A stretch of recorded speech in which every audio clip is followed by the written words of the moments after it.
আমরা চলে যাই, সভ্যতা মুছে যায়, কিন্তু জীবন থেমে থাকে না। প্রিয় শিক্ষার্থীবৃন্দ, আজকে আমরা আলোচনা করব কবি জীবনানন্দ দাশের লেখা সেই দিন এই মাঠ কবিতাটি নেওয়া হয়েছে তারই লেখা রূপসী বাংলা কাব্যগ্রন্থ থেকে।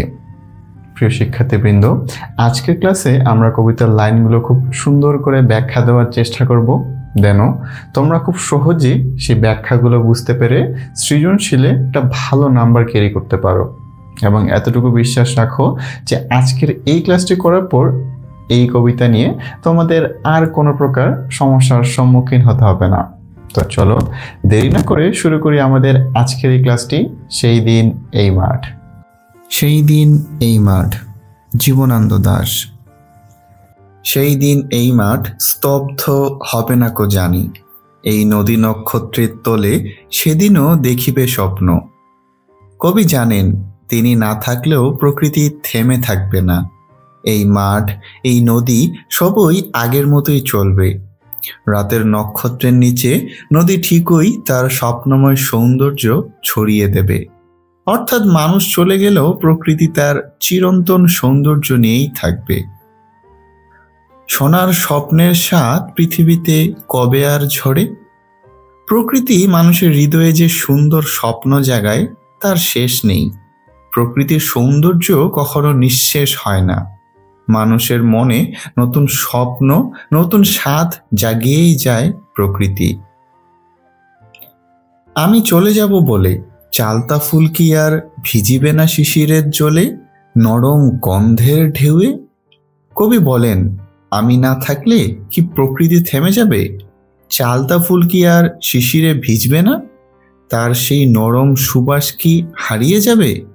না, প্রকৃতি আগের মতোই তার সৌন্দর্য বজায় রাখবে। এখানে প্রকৃতির চলমানতা এবং মানুষের ক্ষণস্থায়িত্ব খুব সুন্দরভাবে উঠে এসেছে। লক্ষ্মী পেঁচা গান গাবে নাকি তার লক্ষ্মীটির তরে? রাতে পাতার ফাঁকে যে লক্ষ্মী পেঁচা গান গায় সে চলতেই থাকবে। কবি না থাকলেও সে তার প্রিয় সঙ্গী বা স্বজনের জন্য গান গাইবে। অর্থাৎ প্রকৃতির প্রাণী জগতও তার নিজস্ব নিয়মেই চলতে থাকবে। সোনার স্বপ্নের স্বাদ পৃথিবীতে কবে আর ঝরে? প্রকৃতি মানুষের মনে যে সুন্দর আশা আর স্বপ্ন জাগিয়ে তোলে তা কখনো শেষ হবে না। প্রকৃতির সৌন্দর্য মানুষকে চিরকাল অনুপ্রাণিত করবে।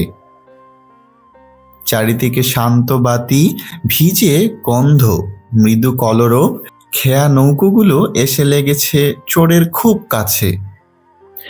চারিদিকে প্রকৃতি শান্ত পরিবেশ, ভেজা গন্ধ, হালকা শব্দ আর খেয়া নৌকার আশা, সব মিলিয়ে এক অপূর্ব সন্ধ্যা বা রাতের দৃশ্য গড়ে উঠেছে।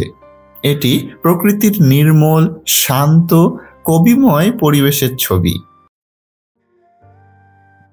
পৃথিবীর এইসব গল্প বেঁচে রবে চিরকাল। অর্থাৎ প্রকৃতির প্রতিটি ছোট ঘটনা, গন্ধ, আলো, শব্দ, নদীর স্রোত, নৌকার আগমন, এসবই যুগ যুগ ধরে থাকবে। মানুষ চলে যায়, কিন্তু প্রকৃতির গল্প চিরন্তর। এশিরিয়া ধুলো আজ, বেবিলন ছাই হয়ে আছে। এশিরিয়া ও বেবিলনের মতো অনেক মহাসভ্যতা ধ্বংস হয়ে গেছে। মানুষের তৈরি জিনিস, রাজপ্রসাদ, নগর, ইতিহাস সব নষ্ট হয়ে যায়। কিন্তু প্রকৃতি এমন নয়, প্রকৃতি চিরজীবী। কবি জীবনানন্দ দাশ বলেছেন, মানুষ একদিন চলে যাবে, কিন্তু প্রকৃতি কখনো থেমে থাকবে না। কবি না থাকলেও মাঠ থাকবে, নদী বয়ে যাবে, তাদের সৌন্দর্যও থাকবে আগের মতো।